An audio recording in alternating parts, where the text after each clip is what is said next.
with symbols, fighting, cheating, lying, hurting each other, and ignoring God. And on top of that, Yes? people were building bigger and bigger cities with more people doing more bad things.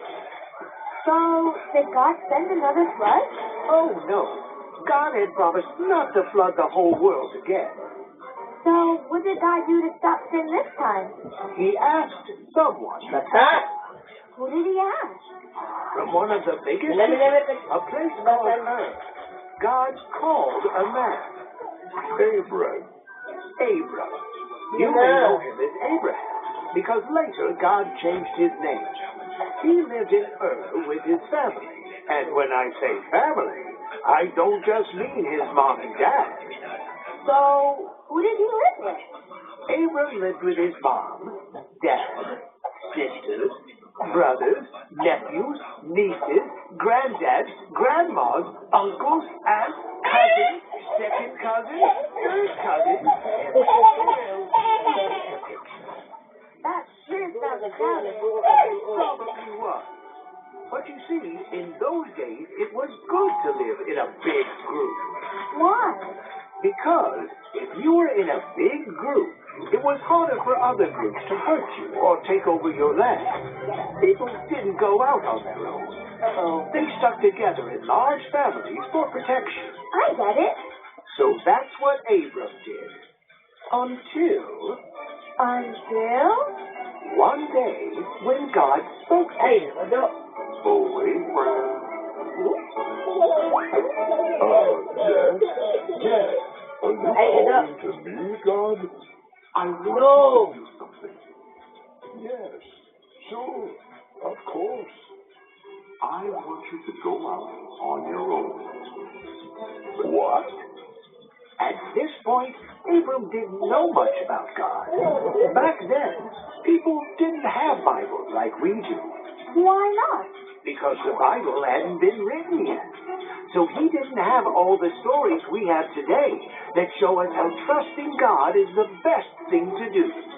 So when God said, I want you to go out on your own. I want you to leave your family and follow me. Abram was faced with a choice. Would he stay with his family where things were safe, or would he trust that God had a plan? What did he do? Well, Abram said, Yes, I will do as you are asking me to do. so Abram, along with his wife, Sarai, you may know her as Sarah, because later on God changed her name too. They left their big family and country. Goodbye. And wandered off into the middle of nowhere, following God. And then one night, Abram. oh, Abram, you have done as I asked. You have trusted me. Yes, I did. As you follow me, I will be with you always. You will never be alone. Oh, really? That's wonderful. Not only that, I have 3 promises for you. I'm going to give you so many kids and grandkids and great-grandkids that your family will be a nation. a nation is a big group of people that live place. Nation. Yes. Also promised Abram that his family would have their own land, and that the whole world would be blessed through Abram and his kids. Double wow. Triple wow. 3 promises. There was only one problem. Really? What? Abram and Sarai were old, and they didn't have any kids. Oh, so how could they become a big family and a great nation when they didn't have kids? Because of the one who called them out in the first place. God? Yes.